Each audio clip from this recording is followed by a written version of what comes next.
Shalom jemaat terkasih di dalam Tuhan Yesus. Selamat datang di channel YouTube GBI Grand Depok City Lighthouse.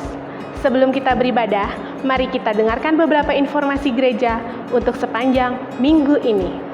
Ibadah raya online masih diperpanjang sampai akhir bulan September 2020 dan dapat diakses melalui channel YouTube Lighthouse GBI GDC. Ibadah KUL masih dilakukan secara online. Hubungi gembala KUL masing-masing untuk informasi tentang KUL. Bagi yang mau bergabung di dalam KUL, dapat menghubungi KUL Center dengan Bapak Melvin di 0813 3247 6369. Ibadah online sekolah minggu GBI Grand Depok City dilaksanakan setiap minggunya jam 8.30 pagi di channel YouTube Lighthouse GBI GDC. Untuk informasi bisa menghubungi nomor telepon 0812 9631 916. Bagi jemaat yang ingin memberikan persembahan perpuluhan, persembahan umum, persembahan diakonia, dan persembahan lainnya dapat ditransfer ke rekening BCA di nomor 8691 9635 35 atas nama GBI Grand Depok City. Harap bukti transfer dikirim melalui WhatsApp ke Ibu Peti di 0812 8390 7423. GBI Grand Depok City mengucapkan selamat ulang tahun bagi jemaat Tuhan yang berulang tahun di bulan September 2020. Untuk souvenir ulang tahun dapat diambil di gembala KUL masing-masing. GBI Grand Depok City membuka pelayanan doa bagi jemaat yang membutuhkan pelayanan doa. Dapat menghubungi Bapak PDP Bambang Sumarji, Gembala GBI Grand Depok City di 0817 6173 23. Demikian pengumuman untuk minggu ini. Mari kita siapkan hati kita untuk beribadah dengan sungguh-sungguh agar pujian dan penyembahan menjadi kekuatan baru bagi kita dan kebenaran firman Tuhan menjadi rema dalam hidup kita. Selamat beribadah, Tuhan Yesus memberkati. Puji Tuhan. Shalom. Haleluya. Kita kembali beribadah kepada Tuhan dan kita akan mempersembahkan pujian penyembahan kita saat ini. Biar kiranya menjadi dupa yang harum di hadapan Tuhan. Mari kita berdoa, saudara. Bapa, terima kasih untuk setiap kejadian dalam hidup kami. Dan kami bersyukur untuk itu semua. Dan saat ini kami mau mempersembahkan pujian penyembahan kami sebagai rasa ucapan syukur kami kepadamu Tuhan. Terima kasih Bapa, dalam nama Yesus. Haleluya. Amin.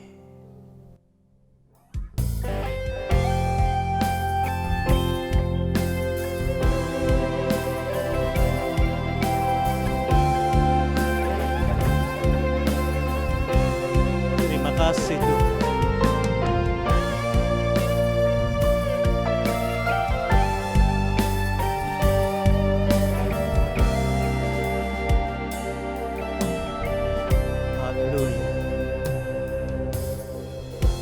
Biarlah saat ini kami menaikkan pujian penyembahan kami yang terbaik untuk Tuhan kami.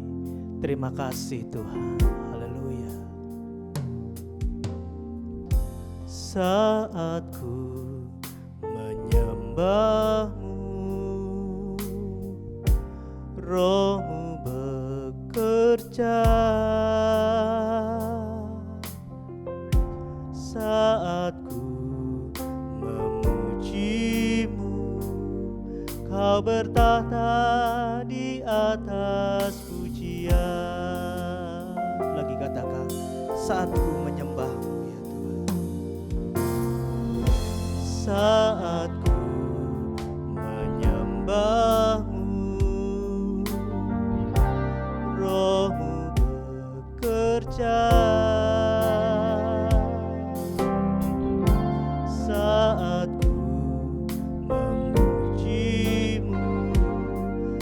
bertata di atas pujian, ku angkat hatiku, ku pandang kekudusanmu.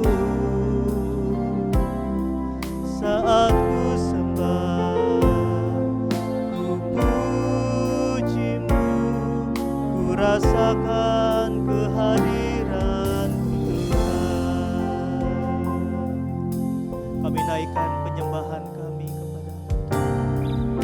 Saat ku menyembah-Mu, Roh-Mu bekerja. Saat ku memuji-Mu, Kau bertata di atas pujian. Ku angkat hatiku, ku pandang kekudusan-Mu.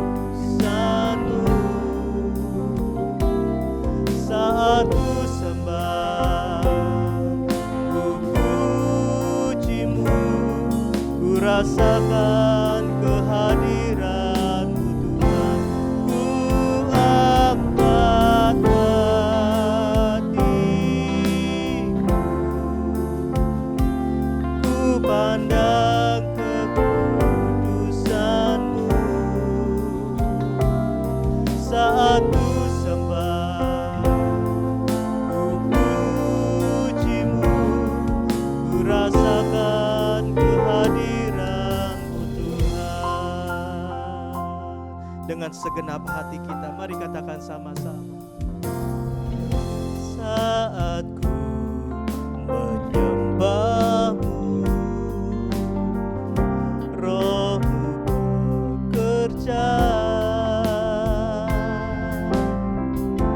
Saat ku memuji-Mu, Kau bertata di atas pujian. Ku angkat hatiku, ku pandang kekudusan-Mu. Saat ku sembah, ku puji-Mu, ku rasakan kehadiran-Mu Tuhan. Ku angkat hatiku,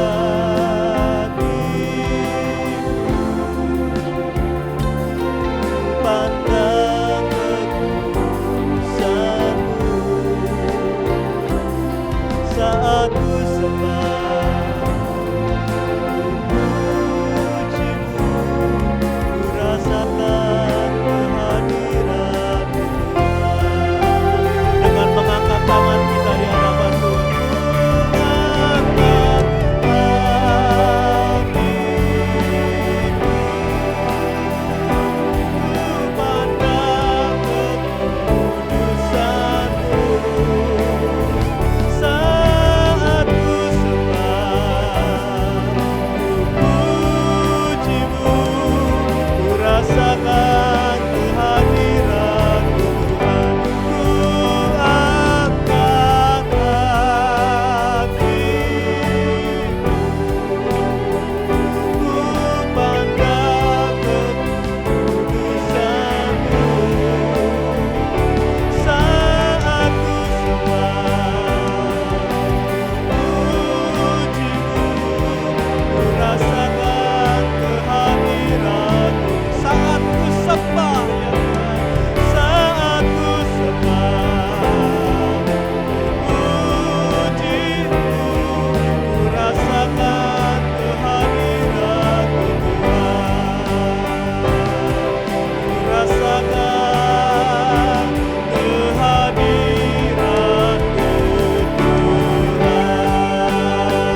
sembah dan puji penuhi tatamu.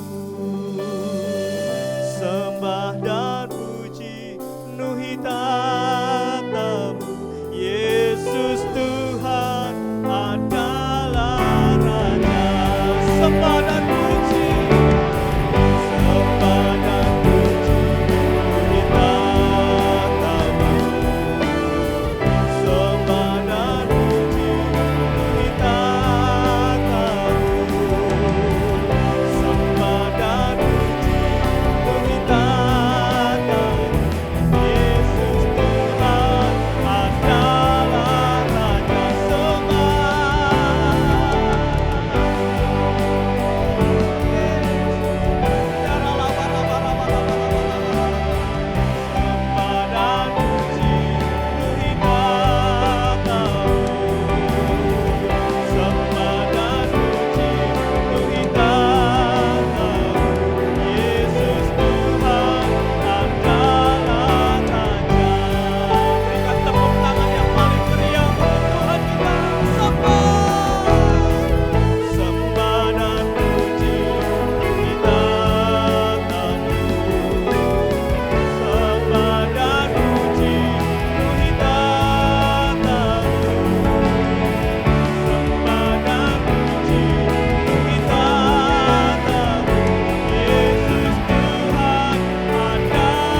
Kami rasakan Kau ada di tengah kami saat ini. Dan kami akan bersorak-sorai memuji Tuhan. Haleluya. Amin. Puji Tuhan. Haleluya. Anugerahnya bagi kita begitu melimpah, saudara. Puji Tuhan. Mari kita mengucap syukur. Mari bertepuk tangan, saudara.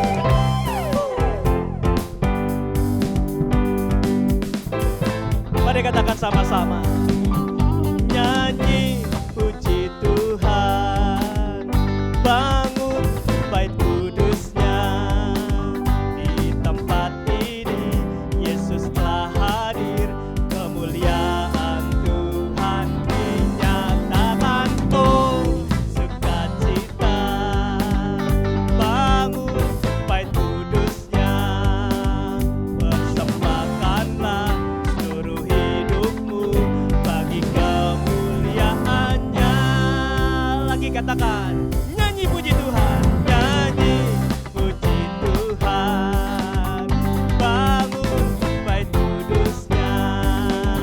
Di tempat ini Yesus telah hadir, kemuliaan Tuhan dinyatakan. Oh, sukacita, bangun bait kudusnya. Persembahkanlah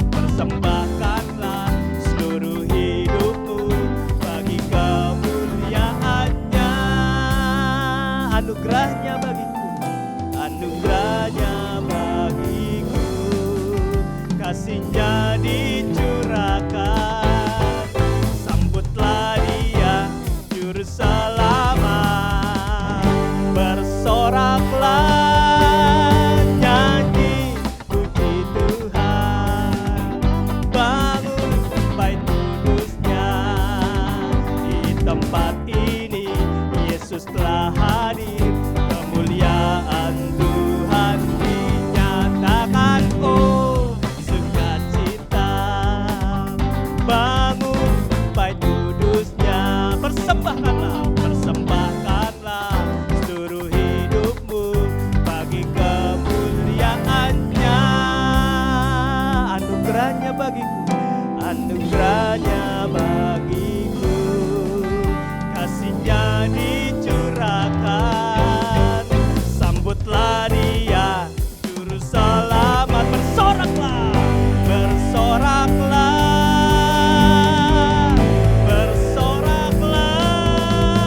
nyanyi puji Tuhan, bangun bait kudusnya. Di tempat ini Yesus telah hadir, kemuliaan Tuhan dinyatakan. Oh, sukacita, haleluya, bangun bait kudusnya. Persembahkanlah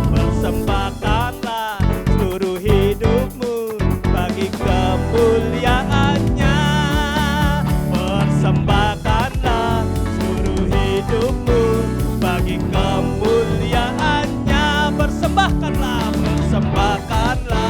seluruh hidupmu bagi kemuliaannya.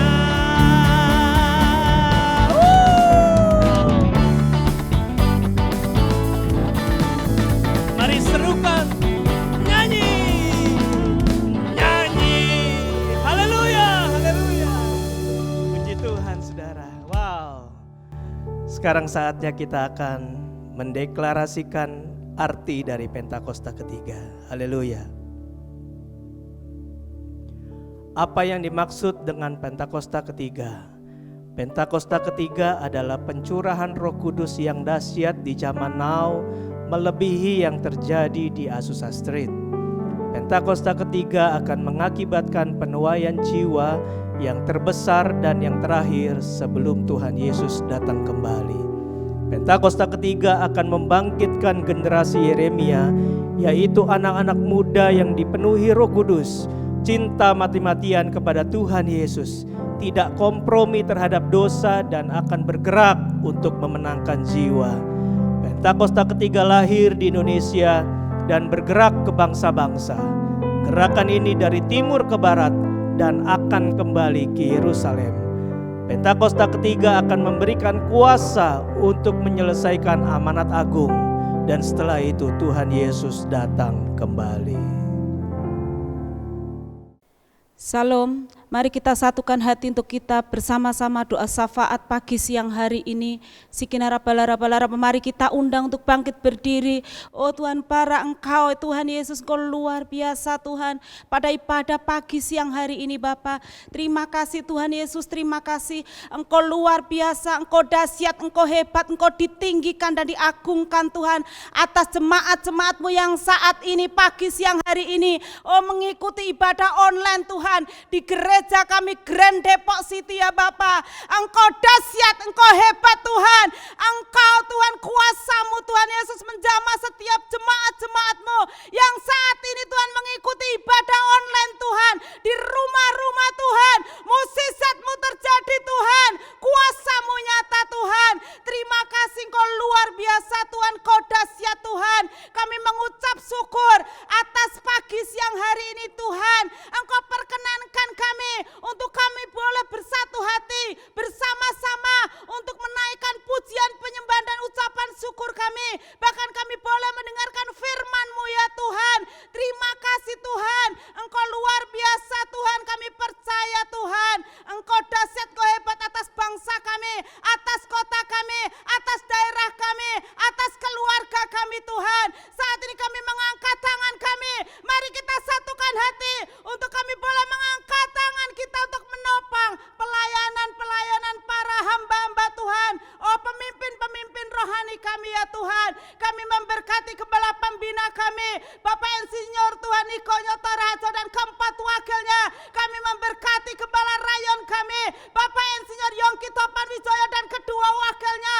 Bahkan kami memberkati para hamba-hamba-Mu cabang ranting Tuhan yang terhisap dalam gereja-Mu Tuhan Yesus rayon 9 ini Bapak. Bahkan kami memberkati Tuhan gembala kami Tuhan, Bapak Bambang Sumarji dan Ibu Patresia, bahkan keluarga besarnya, para hamba-hamba-Mu Tuhan. Engkau memelihara Tuhan, Engkau beri kesehatan, kekuatan yang daripada-Mu. Kami lepaskan Mazmur 91, penyertaan-Mu sempurna atas hamba-hamba-Mu ini Bapak. Terima kasih juga Tuhan, kami juga mengangkat tangan kami. Mari kita angkat tangan kita untuk menopang pelayanan Bapak Presiden, Wakil Presiden bangsa kami Tuhan. Engkau yang memelihara para pemimpin-pemimpin kami Tuhan. Dari Bapak Presiden, Wakil Presiden, bahkan aparat pemerintahan, dari yang tertinggi sampai yang terendah Tuhan. Penyertaan-Mu sempurna, hikmat-Mu, marifat-Mu, pewahyuan-Mu sempurna. Sehingga bangsa kami perkatakan bangsa kami sembuh dari setiap virus corona ini. Dan kami percaya virus corona yang melanda dunia ini Tuhan keluar dalam nama Yesus Kristus, hancur dalam nama Yesus Kristus. Dan kami percaya Tuhan di akhir bulan September ini Tuhan, kami mengangkat tangan kami, Indonesia pulih, Indonesia sembuh, Indonesia diberkati, kota Depok mengalami kemenangan, bangsa kami mengalami kemenangan, bahkan TDRW diberkati berlimpah-limpah Tuhan. Terima kasih Tuhan. Dan sebelumnya Tuhan, kami juga akan mendengarkan firman yang daripada-Mu Tuhan, sehingga firman itu memberikan kekuatan buat kami, dan Kau berkati hamba-Mu yang akan menyampaikan isi hati-Mu Tuhan. Dan terima kasih Tuhan Yesus atas setiap para hamba-hamba-Mu yang melayani pagi siang hari ini Tuhan. Engkau memberkati berlimpah-limpah dengan kesehatan, kekuatan datang daripada-Mu. Bahkan saat ini kami juga memberkati buat setiap anak-anak-Mu yang saat ini mengikuti, mendengarkan ibadah online pagi siang hari ini. Berkat yang sama Engkau curahkan atas kami semua. Kesehatan, kekuatan yang datangnya daripada-Mu, kelimpahan yang datangnya daripada-Mu, mukjizat yang tidak lazim yang daripada-Mu, kesembuhan yang daripada-Mu. Terima kasih Tuhan, terima kasih atas urapan-Mu. Terima kasih Tuhan, terima kasih atas Tuhan kuasa-Mu yang Kau nyatakan pada ibadah online pagi siang hari ini Bapa. Dan semuanya kami serahkan hanya kepada-Mu. Hanya di dalam nama Tuhan kami Yesus Kristus kami mengucap syukur. Yang percaya kita sama-sama katakan amin. Shalom Bapak Ibu Saudara, selamat hari Minggu. Kiranya Tuhan terus memimpin, menuntun, dan membimbing hidup kita. Akhir-akhir ini banyak pembicaraan mengenai nabi palsu. Beberapa orang beranggapan apabila hamba Tuhan atau pendeta berdoa dan bernubuat, lalu apa yang dia katakan belum terjadi, maka hamba Tuhan atau pendeta tersebut dianggap sebagai nabi palsu. Hal ini pernah menjadi perbincangan di awal pandemi bahkan sampai hari ini. Itulah sebabnya edisi Voice of Pentecost kali ini akan membahas mengenai kenabian yang sejati untuk meluruskan pandangan-pandangan dan pembahasan mengenai nabi palsu dan hukuman mati bagi nabi palsu. Di dalam Ulangan 18 ayat 20 sampai 22 dikatakan seorang nabi palsu layak mendapatkan hukuman mati karena dua alasan. Yang pertama, mengucapkan demi nama Tuhan perkataan yang tidak Tuhan perintahkan. Yang kedua, berkata-kata demi nama Allah lain. Arti yang kedua ini sangat jelas, yaitu secara jelas menggunakan nama Allah lain. Namun, perihal alasan yang pertama, apakah tandanya seseorang mengucapkan demi nama Tuhan sesuatu yang tidak Tuhan perintahkan? Bagaimanakah mengukur perkataan tersebut terjadi atau tidak? Tentu jawabannya adalah menunggu. Sekali lagi, apakah tandanya seseorang mengucapkan demi nama Tuhan sesuatu yang tidak Tuhan perintahkan? Bagaimanakah mengukur perkataan tersebut terjadi atau tidak? Jawabannya hanya menunggu. Bisa cepat, lama, atau sangat lama. Seperti halnya mengenai hari penghakiman. Maka dari itu, terjadi atau belum terjadinya suatu nubuatan bukanlah aturan kaku dan kriteria utama untuk menentukan kenabian yang sejati. Melainkan ada beberapa kriteria lain yang lebih komprehensif atau lengkap. Pertama, kesesuaian dengan nabi lain dan firman Tuhan secara keseluruhan. Kedua, berasal dari Tuhan walaupun terkadang tidak sesuai dengan kehendak pribadi sang nabi itu sendiri. Ketiga, membawa umat ke dalam rencana Allah. Keempat, tidak mencuri kemuliaan Tuhan. Kelima, karakter nabi yang sesuai dengan karakter Allah. Kriteria ini lebih tepat untuk melihat kenabian yang sejati. Lalu pertanyaan berikutnya, bagaimana dengan hukuman mati bagi nabi palsu dengan cara melemparinya dengan batu? Rasanya hal ini sudah tidak lagi relevan.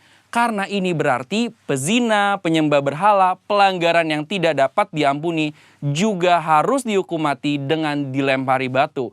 Tercatat ada 36 pelanggaran dalam hukum Taurat yang layak mendapatkan hukuman mati.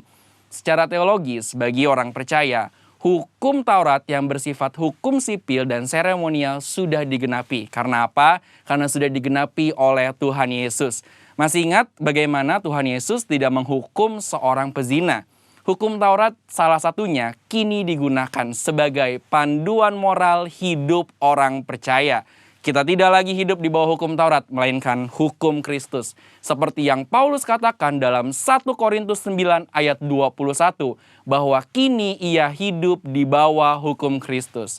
Kenabian yang sejati ini penting bagi kehidupan orang percaya zaman now. Dari Ulangan 18 ayat 9 sampai 22, kita dapat menarik dua pelajaran, yaitu Tuhan masih berbicara kepada kita sampai sekarang ini. Dan suara kenabian adalah karunia Allah untuk meneguhkan umatnya, sekaligus melambangkan kerinduan Allah untuk tetap dapat berkomunikasi dengan kita. Dan kita sangat bersyukur dua hal ini terjadi di gereja kita. Tuhan Yesus memberkati.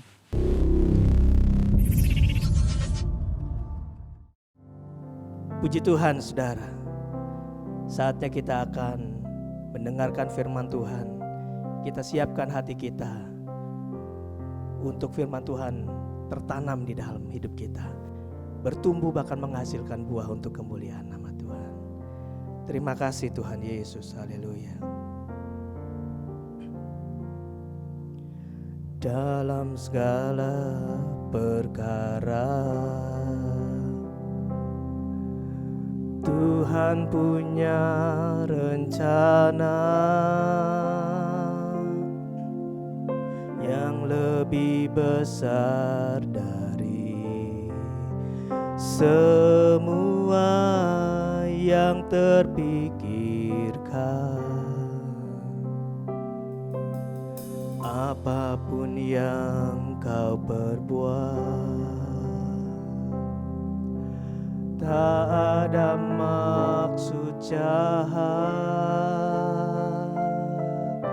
sebab itu ku lakukan semua denganmu Tuhan.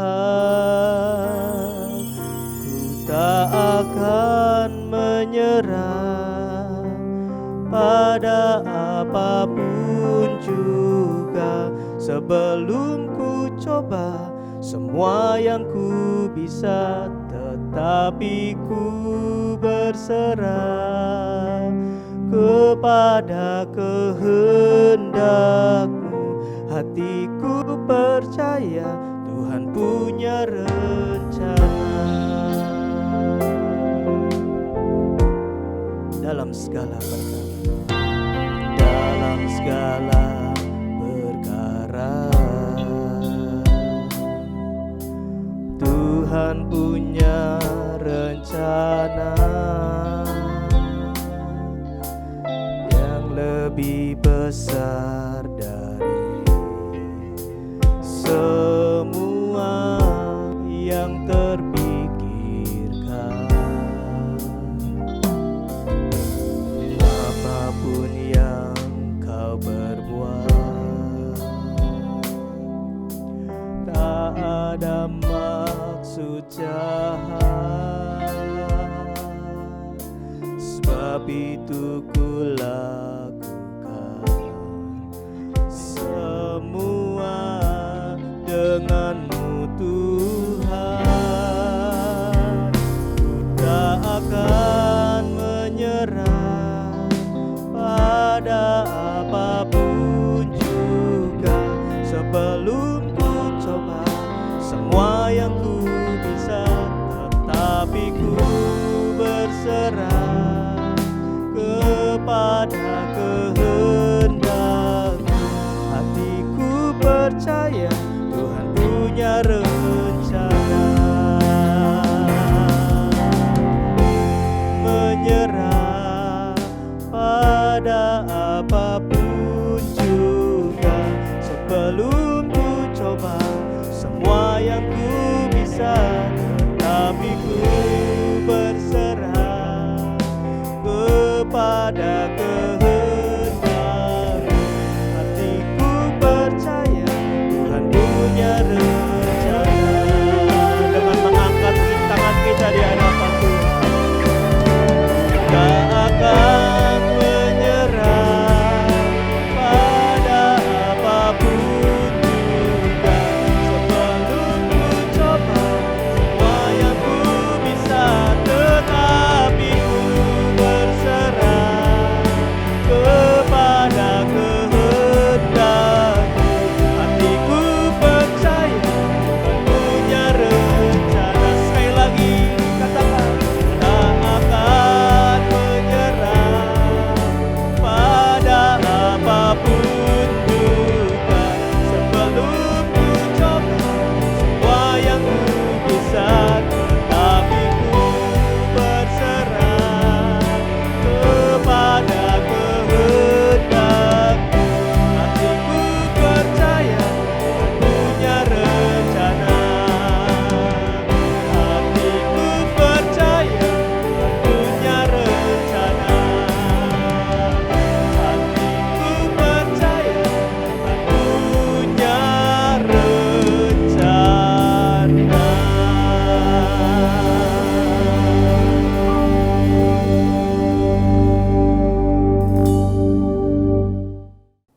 Mari kita berdoa.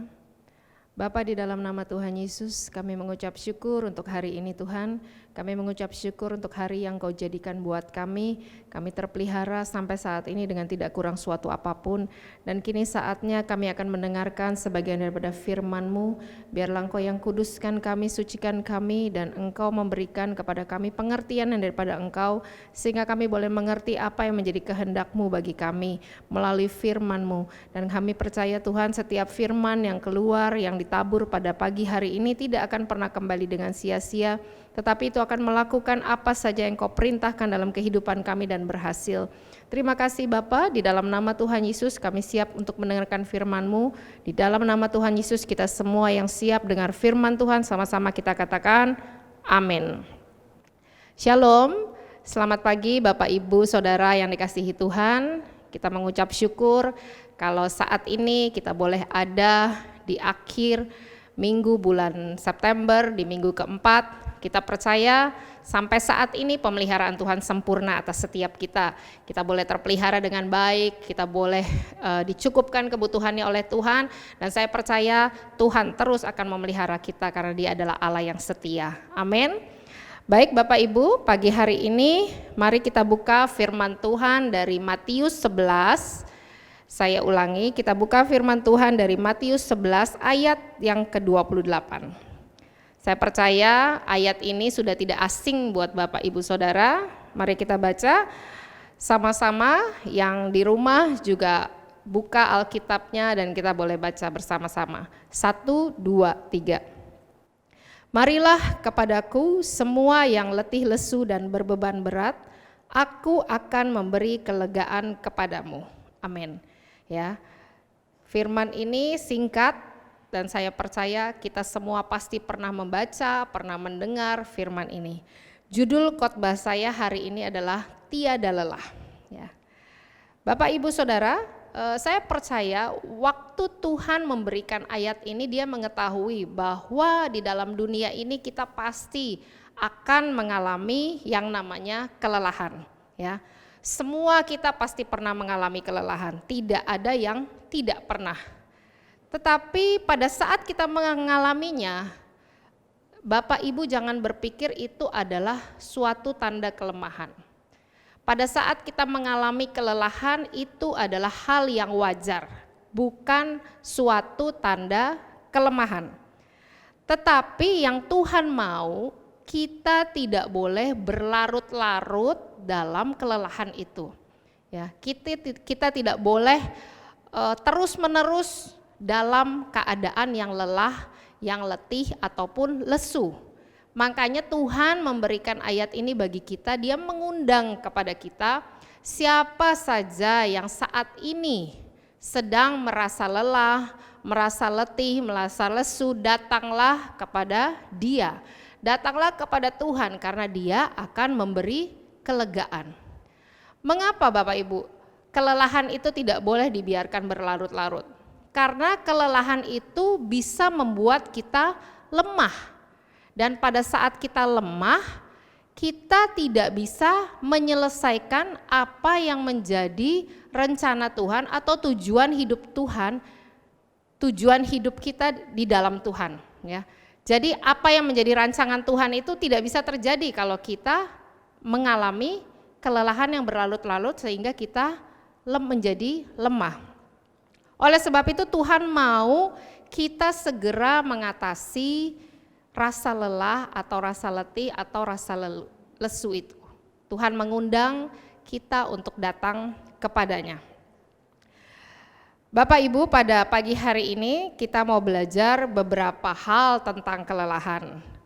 Saya mau bagikan bahwa saat ini saya bisa katakan kelelahan itu bisa dibagi 3 macam. Kelelahan fisik, kelelahan jiwa, dan juga kelelahan rohani. Lelah secara fisik mungkin itu terjadi karena kita melakukan aktivitas yang berlebihan. Kita bekerja terlalu berat, ya, bekerja sampai larut malam, begadang, ya, atau kita berolahraga terlalu keras, ya. Olahraga boleh, tetapi tidak boleh sampai berlebihan ya, karena itu bisa membuat fisik kita menjadi lelah. Atau juga karena kita tidak mengkonsumsi makanan yang gizinya bagus, tidak tepat ya, nutrisinya tidak bagus. Ya kita makan sembarangan, akhirnya membuat fisik kita menjadi lelah. Ya. Kalau kita mengalami kelelahan fisik, obatnya gampang. Saudara bisa makan atau istirahat ya, tidur. Kalau kecapean ya tidur. Kalau saudara habis begadang ya obatnya pasti harus tidur, ya kan. Kalau misalnya olahraganya berlebihan berarti saudara harus kurangi olahraganya, kurangi porsinya, maksudnya dikurangi sehingga bisa lebih seimbang ya. Makanan juga yang kita makan kita perbaiki asupannya, nutrisinya ya. Kalau hari-hari ini kita juga terus dianjurkan oleh pemerintah ya untuk menjaga kesehatan kita, pola hidup kita harus dijaga supaya apa sebenarnya, supaya tubuh kita pun tidak mengalami kelelahan. Karena sekali lagi tadi, kelelahan kalau dibiarkan akan membuat kita menjadi lemah. Ya, fisik kita bisa menjadi lemah sehingga gampang terserang oleh penyakit. Jadi kelelahan tidak boleh dibiarkan begitu saja ya. Kalau kita sudah mulai mengalami kelelahan, cepat-cepat ambil tindakan untuk mengatasinya ya. Tadi seperti tadi saya bilang, kalau kelelahan fisik kita kurang tidur ya berarti obatnya harus tidur.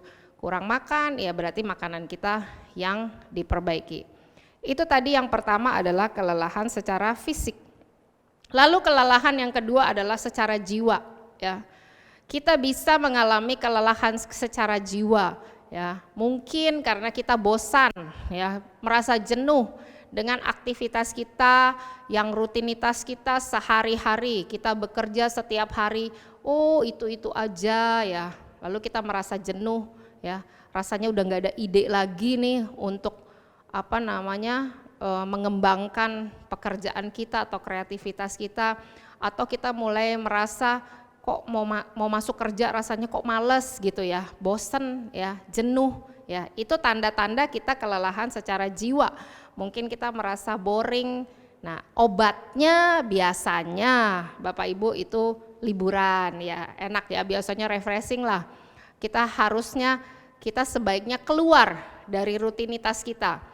Mungkin kalau yang bekerja di kantor kita bisa ambil cuti, lalu kita pergi ke suatu tempat ya hanya bersantai gitu dengan keluarga, tidak memikirkan atau tidak mengerjakan pekerjaan-pekerjaan kita yang biasa kita lakukan.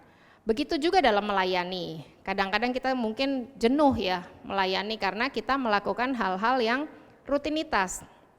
Kita bisa berhenti sejenak. Biasanya kalau kita pelayanan, mungkin kita ambil waktu retret ya. Kita berdiam diri sama Tuhan, kita hanya menikmati pujian penyembahan sama Tuhan, kita berdoa, menyendiri, kita akan disegarkan kembali ya. Jadi itu kelelahan secara jiwa bisa diobati dengan liburan, dengan piknik, refreshing, ataupun mungkin kita cuma kumpul sama teman-teman ya. Ketawa-ketawa ya, kita bercanda ya, tidak membicarakan hal-hal yang serius. Biasanya kalau itu sudah kita lakukan, kita akan kembali segar ya, kita akan siap lagi untuk melakukan pekerjaan kita atau pelayanan kita. Lalu yang ketiga ya, yang ini yang mungkin akan kita bahas lebih dalam lagi. Yang ketiga adalah kelelahan secara rohani. Kelelahan secara rohani ini bisa kita alami kalau kita menghadapi masalah-masalah yang tidak selesai-selesai ya. Menghadapi keadaan yang membuat kita takut terus, membuat kita khawatir terus. Atau kita menghadapi konflik yang enggak selesai-selesai. Baik itu dalam keluarga maupun di tempat pekerjaan kita, maupun dengan orang-orang di sekitar kita, atau dengan atasan kita, atau dengan rekan-rekan sepelayanan kita. Konflik itu tidak selesai-selesai. Akhirnya kita bisa juga mengalami kelelahan rohani. Nah, kalau kelelahan rohani ini kadang-kadang banyak orang yang tidak menyadarinya ya. Sering sekali saya bilang kita ya, karena saya pun pasti juga pernah mengalami hal itu. Kita tidak menyadari kalau kita sedang mengalami kelelahan rohani. Nah, kalau tidak menyadari tentu saja akhirnya kita tidak segera mengatasinya. Padahal seperti yang tadi saya katakan, Tuhan mau kita segera mengatasi kelelahan atau kelesuan atau keletihan kita dalam hal apapun. Karena apa? Karena setiap keletihan, kelelahan itu bisa membuat kita menjadi lemah. Ya. Saat ini saya mau coba bagikan apa yang menjadi ciri-ciri seseorang mengalami kelelahan secara rohani. Ini hanya secara garis besar, pasti masih banyak, tetapi mungkin ini yang bisa kita jadikan patokan ya, atau jadikan barometer apakah kita saat ini sedang mengalami kelelahan secara rohani. Yang pertama, kita sering merasa ketakutan. Lalu yang kedua, kita sering melarikan diri dari berbagai situasi. Lalu yang ketiga, kita sering menarik diri dari berhubungan dengan orang lain. Kita nggak mau komunikasi, nggak mau ketemu siapa-siapa. Lalu yang keempat, kita kadang-kadang memaksakan diri bekerja atau melakukan kegiatan melebihi batas kemampuan fisik kita. Kita tahu sebenarnya kita fisiknya udah capek, tetapi tetap aja saya kerjakan ini. Bukan karena apa-apa, tapi sebenarnya itu adalah bentuk pelarian. Lalu yang kelima, kita sering mengeluh, ingin berhenti atau menyerah pada keadaan. Ya, kalau orang yang bekerja ngomongannya udah gue resign aja dari sini. Atau kalau yang pelayanan udah stop aja pelayanan. Ya, sering berkata seperti itu. Lalu yang keenam, kita sering merasa apa yang kita kerjakan itu semuanya sia-sia. Atau merasa diri kita nih nggak berguna, nggak berharga. Ya. Yang ketujuh, kita sering membandingkan diri dengan orang lain dan akhirnya mengasihani diri sendiri. Ya. Lalu yang kedelapan, kita merasa ya Bapak Ibu, merasa terisolasi dan jadi sensitif. Sering marah-marah, cepat tersinggung, terutama terhadap orang-orang yang dekat dengan kita. Misalnya dengan suami kita, dengan istri kita, anak-anak kita, biasanya kita jadinya uring-uringan, marah-marah sendiri, nggak jelas sih penyebabnya apa, tapi hal-hal kecil aja bisa menjadi masalah yang besar. Kalau orang zaman sekarang bilangnya sering baper, ya kan, kebawa perasaan terus. Hati-hati. Ini bisa menjadi tanda-tanda sebenarnya kita sedang mengalami kelelahan secara rohani. Jangan diabaikan. Bapak Ibu, kalau kita abaikan itu akhirnya menjadi besar dan akhirnya malah lebih sulit untuk diatasi. Segera setelah kita mungkin merasa ini saya sedang mengalami hal itu, kita segera datang kepada Tuhan, ya. Kalau seseorang mengalami kelelahan rohani, obatnya tidak bisa hanya dengan tidur atau makan atau liburan, ya. Berbeda dengan yang tadi kelelahan secara fisik ataupun jiwa, ya, bisa diatasi dengan makan, istirahat atau liburan. Tetapi kalau orang kelelahan secara rohani, obatnya hanya satu, datang kepada Tuhan, ya. Tidak ada yang lain, ya. Ayat yang tadi menyatakan, datanglah kepadaku hai kamu yang letih lesu dan berbeban berat. Obatnya untuk kelelahan rohani hanya datang kepada Tuhan, ya. Tapi Bapak Ibu, memang karena mungkin ketidaktahuan kita, yang kita lakukan kadang-kadang bukan datang kepada Tuhan, ya. Kita condong untuk mencari jalan keluar dengan cara kita sendiri. Ya. Kita kadang-kadang lebih suka menyendiri, ya. Di rumah aja, lebih baik sendiri, ya. Lari dari masalah. Kadang-kadang kita mengambil jalan pintas, ya. Mungkin ada yang memakai obat-obatan terlarang, atau dia pergi ke tempat-tempat hiburan yang gak jelas, yang bukan sepatutnya, atau mungkin minum-minum, ya. Itu sebetulnya bentuk daripada orang yang berusaha mengatasi kelelahan rohaninya, tetapi dengan cara yang salah. Padahal satu-satunya jalan untuk dia bisa mengatasi kelelahan secara rohani adalah hanya satu, datang kepada Tuhan. Nggak ada cara lain. Ya. Bapak Ibu, kelelahan secara rohani, jiwa ataupun tadi bisa dialami oleh siapapun. Kelelahan rohani ini juga bisa dialami oleh siapapun, bahkan oleh seorang hamba Tuhan yang paling diurapi sekalipun. Ya, tadi seperti saya katakan tadi, itu bukan tanda kelemahan, itu hal yang wajar. Tetapi sekali lagi saya katakan Tuhan mau kita segera mengatasinya. Karena apa? Karena kalau kita tidak mengatasinya, maka kita tidak bisa menyelesaikan apa yang menjadi rencana Tuhan dalam hidup kita. Kita tidak bisa melihat janji-janji Tuhan itu digenapi dalam hidup kita. Pada saat ini saya mengajak kita semua belajar bagaimana mengatasi kelelahan secara rohani atau jiwa. Yang pertama, arahkan pandangan kita kepada Tuhan, bukan kepada keadaan kita. Yang pertama yang harus kita lakukan adalah arahkan pandangan kita kepada Tuhan, bukan kepada masalah kita. Kita lihat di Yesaya 40 ayat 27 sampai 28. Saya bacakan, kita juga baca bersama-sama di rumah, Bapak Ibu Saudara bisa buka Alkitabnya. Mengapakah engkau berkata demikian, hai Yakub, dan berkata begini, hai Israel, hidupku tersembunyi dari Tuhan dan hakku tidak diperhatikan Allahku. Tidakkah kau tahu dan tidakkah kau dengar, Tuhan ialah Allah kekal yang menciptakan bumi dari ujung ke ujung. Dia tidak menjadi lelah dan tidak menjadi lusuh, tidak terduga pengertiannya. Amin.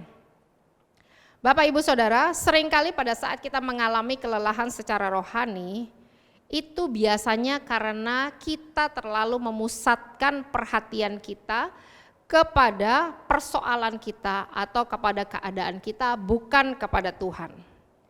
Padahal Tuhan juga sudah katakan bahwa selama kita masih hidup di dunia ini pasti kita akan mengalami masalah. Ya, dunia ini pasti penuh dengan masalah. Ya, kita sering merasa seperti orang Israel di ayat yang tadi. Oh, Tuhan gak perhatiin saya, Tuhan gak peduli sama saya, Tuhan gak tahu keadaan saya, ya kan? Kita sering merasa seperti itu. Ketika kita terus memusatkan perhatian kita kepada masalah kita, maka pasti dapat dipastikan kita pasti akan mengalami kelelahan secara rohani. Mengarahkan pandangan kepada Tuhan artinya kita percaya pada hikmat Tuhan dalam menangani masalah kita. Kita percaya bahwa Dia tidak akan merasa lelah, Dia tidak akan merasa lesu dengan masalah-masalah kita, dan juga pengertiannya tidak terduga. Tanggung jawab kita adalah percaya kepada Dia walaupun kita tidak mengerti, dan taat kepada perintah-perintahnya walaupun itu tidak masuk di akal. Kita harus mengenakan kuk yang Tuhan pasang, karena kuknya Tuhan itu ringan dan enak. Kalau Bapak Ibu baca lagi nanti di Matius 11 ayat berikutnya, kalau 29 sampai 30-nya kalau tidak salah, Tuhan katakan kenakanlah kukku. Ya, kalau kita mengenakan kuknya Tuhan, kita pasti bisa menanggungnya. Kalau kita melakukan hal tadi, kita mengarahkan pandangan kita kepada Tuhan, bukan kepada masalah kita, maka kita pasti akan menjadi kuat. Dan kita tidak akan menjadi lelah di tengah-tengah masalah yang sedang kita hadapi. Bukan berarti masalah kita bisa selesai saat itu juga, tetapi Tuhan memberi kita kekuatan di tengah-tengah masalah yang sedang kita hadapi. Itu yang pertama. Jadi yang pertama, arahkanlah pandangan kita kepada Tuhan, bukan kepada masalah kita ataupun keadaan kita. Yang kedua, caranya mengatasi kelelahan secara rohani adalah Masuklah dalam perhentian Tuhan dan nantikanlah Tuhan. Kita baca dari Yesaya 40 ayat 29 sampai dengan 31. Dia memberi kekuatan kepada yang lelah dan menambah semangat kepada yang tiada berdaya. Orang-orang muda menjadi lelah dan lesu dan teruna-teruna jatuh tersandung. Tetapi orang-orang yang menanti-nantikan Tuhan akan mendapat kekuatan baru. Mereka seumpama Raja Wali yang naik terbang dengan kekuatan sayapnya. Mereka berlari dan tidak menjadi lesu. Mereka berjalan dan tidak menjadi lelah. Amin. Dikatakan di firman ini, kalau kita menanti-nantikan Tuhan, maka kita pasti akan mendapat kekuatan yang baru. Bapak Ibu, saya ajak sedikit kita keluar dari firman yang tadi, kita baca dari 1 Raja-Raja 19 ayat 1 sampai 8. Bapak Ibu bisa baca nanti setelah ibadah ini. Saya mau ringkas, ini tentang Nabi Elia, ya. Pada saat itu Nabi Elia dalam peristiwa itu adalah peristiwa di mana dia habis melakukan pelayanan yang luar biasa, yaitu melawan nabi-nabi Baal sebanyak 450. Dia melawan nabi-nabi Baal dan dia boleh membuktikan bahwa Tuhan itu ajaib sehingga orang-orang Israel bertobat. Tetapi setelah itu dia diancam oleh Isabel, ya. Dia diancam akan dibunuh oleh Isabel. Isabel itu seorang wanita, ya. Dan saat itu Nabi Elia merasa ketakutan sehingga akhirnya dia melarikan diri. Kalau kita lihat di sini sebenarnya aneh, ya. Barusan aja dia mungkin beda sehari atau 2 hari dia baru melakukan pelayanan yang luar biasa. Rohnya betul-betul menyala-nyala. Tetapi di hari berikutnya waktu diancam oleh Isabel, dia bisa merasa ketakutan sekali dan dia bisa melarikan diri. Itu adalah tanda orang sebenarnya sedang kelelahan secara rohani. Seperti tadi saya bilang, tidak ada yang kebal terhadap kelelahan rohani. Seorang hamba Tuhan pun yang paling diurapi pun sekalipun juga pasti pernah mengalami kelelahan secara rohani. Ya. Akhirnya saudara-saudara, Elia itu lari. Singkatnya Elia akhirnya pergi dan melarikan diri. Ya. Itulah maksudnya Tuhan, kita tidak boleh mengabaikan kelelahan secara rohani. Karena apa? Kita bisa juga nantinya lari dari panggilan Tuhan, kita bisa lari dari tujuan Tuhan, kita bisa lari daripada rencana Tuhan yang Tuhan sudah tetapkan buat kita. Elia pada saat itu akhirnya lari, ya saudara-saudara. Tetapi dia akhirnya masuk atau berhenti di suatu tempat, ya. Nanti Bapak Ibu bisa baca di 1 Raja-Raja 19 ayat 1 sampai 8. Saya mau ambil kata-kata masuk dalam perhentian tadi, ya, dan menantikan Tuhan. Maksud daripada masuk dalam perhentian Tuhan adalah untuk menyusun kekuatan kita agar kita bisa melanjutkan kembali perjalanan hidup kita. Ketika kita masuk perhentian Tuhan, itu adalah saatnya kita merestorasi kembali hubungan kita dengan Tuhan. Pada saat kita menanti-nantikan Tuhan, maka kekuatan kita akan diperbaharui. Sayap kita akan kuat lagi, kaki kita akan kuat lagi untuk berjalan bahkan bisa berlari. Masuk perhentian bukan berarti berhenti, ya, atau menyerah. Tetapi masuk perhentian Tuhan artinya kita sedang beristirahat untuk menyusun kembali kekuatan supaya kita bisa menyelesaikan panggilan Tuhan. Kita bisa menyelesaikan tujuan hidup kita. Bapak Ibu, kalau kita menjalani hidup kita saat ini bisa diibaratkan seperti kita ini seorang pelari maraton, ya. Kalau pelari maraton itu jaraknya pasti panjang. Dan karena panjang itu biasanya panitia atau ini dalam lomba itu pasti menyediakan pos-pos untuk tempat pelari itu beristirahat sebentar. Di tempat itu dia bisa minum dulu, dia bisa mungkin duduk sebentar, tapi setelah itu dia harus lari lagi untuk kembali melanjutkan. Nah, seperti juga kita, hidup kita, ya. Ada pos-pos atau saat-saatnya kita harus berhenti. Berhenti bukan berhenti berarti seperti tadi saya bilang berhenti di tempat atau berhenti total, tetapi kita berhenti sejenak, masuk dalam perhentian Tuhan untuk kembali menyusun kekuatan, membangun kekuatan kita kembali. Kita menikmati hadirat Tuhan, kita menikmati kebaikan Tuhan, kita menikmati makanan dan minuman rohani yang daripada Tuhan. Sehingga kita bisa kuat lagi untuk melanjutkan perjalanan. Kita bisa kuat lagi untuk bisa mengatasi masalah-masalah kita. Ya. Jadi sekali lagi saya katakan, kalau saat ini kita sudah mulai mengalami kelelahan, beristirahatlah. Masuklah dalam perhentian Tuhan dan terimalah kekuatan dari Tuhan untuk kita bisa kembali berjalan dan menyelesaikan pertandingan iman kita. Lalu yang ketiga yang harus kita lakukan untuk mengatasi kelelahan secara rohani adalah bangkitlah dan lanjutkan perjalanan. Kita baca dulu Bapak Ibu dari 1 Raja-Raja 19 ayat 7 sampai 8. Dikatakan di sini, maka malaikat Tuhan datang untuk kedua kalinya dan menyentuh dia. Dia itu maksudnya Elia, serta berkata, bangunlah, makanlah, sebab kalau tidak perjalananmu nanti terlalu jauh bagimu.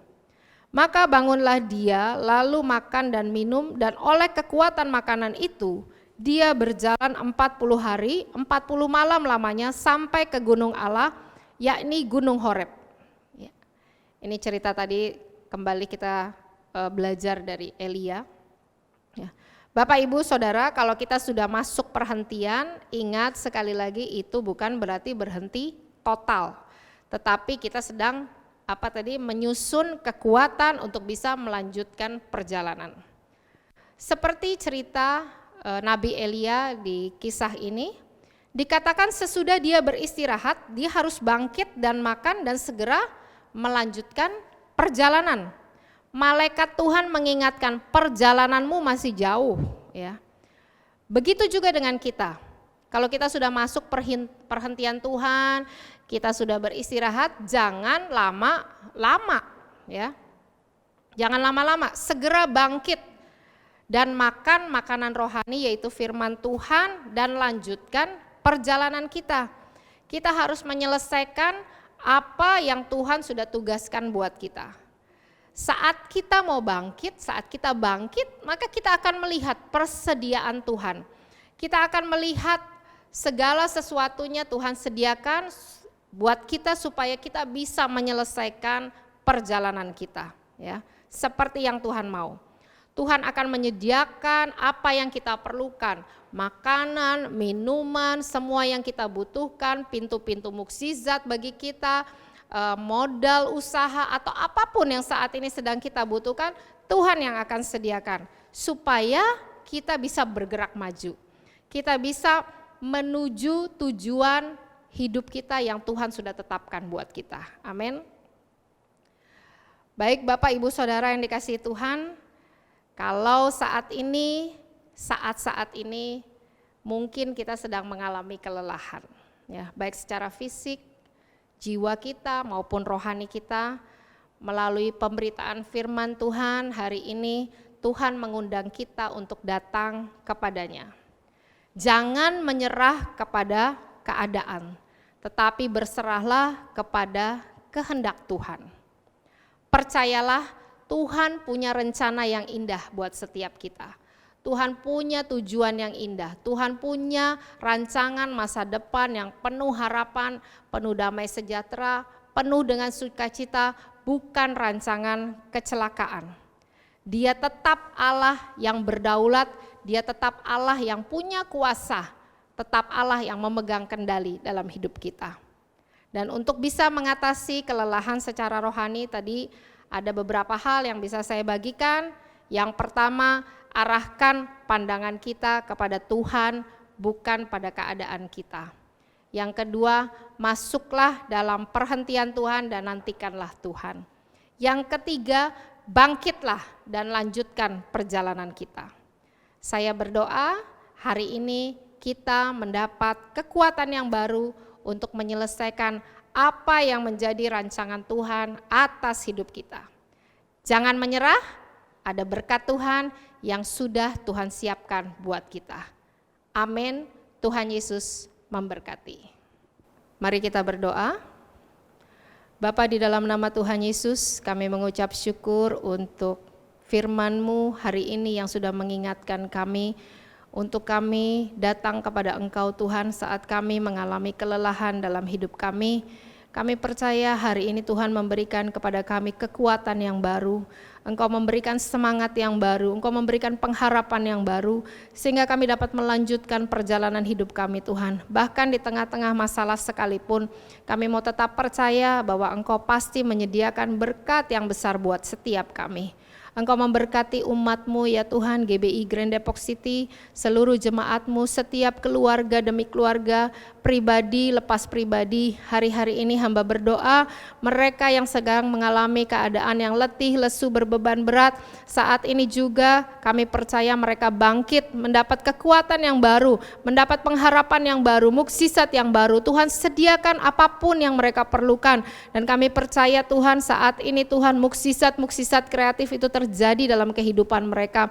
Terima kasih Tuhan, terima kasih. Kami percaya Tuhan, Engkau selalu punya cara untuk menolong kami. Engkau selalu punya jalan yang ajaib buat setiap kami. Terima kasih ya Bapa.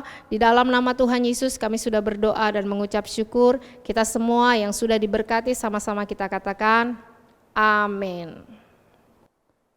Saudara-saudara, pada hari ini bagi saudara-saudara yang berulang tahun dalam bulan September, kita akan berdoa bersama-sama kepada Tuhan. Kita berdoa, Bapa, di dalam nama Tuhan Yesus Kristus, pada hari ini kami datang sujud menyembah di hadirat-Mu dengan doa, bersama-sama seluruh jemaat-Mu di GBI Grand Depok City, yang pada bulan September ini berulang tahun. Mereka semua mengucapkan syukur terima kasih atas berkat yang telah Engkau curahkan kepada mereka. Mereka percaya dengan berkat tambahan umur 1 tahun lagi, mereka semua Engkau angkat lebih tinggi, menjadi kepala bukan ekor, menjadi Tuhan berhasil semua yang dikerjakannya. Bagi mereka yang bekerja, mereka yang berusaha, mereka yang masih kuliah, mereka yang masih sekolah, Tuhan buat berhasil. Terima kasih Bapa, terima kasih, hanya di dalam nama Tuhan Yesus, haleluya, amin. Saudara-saudara, tiba saatnya kita akan mengakhiri ibadah kita. Mari kita siapkan hati dan pikiran kita untuk menerima berkat dari Tuhan. Kita angkat kedua belah tangan kita, berkat yang berlimpah-limpah dari Allah Bapa, kasih karunia Tuhan Yesus Kristus, persekutuan yang manis dengan Allah Roh Kudus, menyertai kita mulai saat sekarang sampai Maranatha, kedatangan Tuhan Yesus yang kedua, bahkan sampai selama-lamanya. Kita semua yang sudah menerima berkat, kita bersama-sama mengucapkan amin.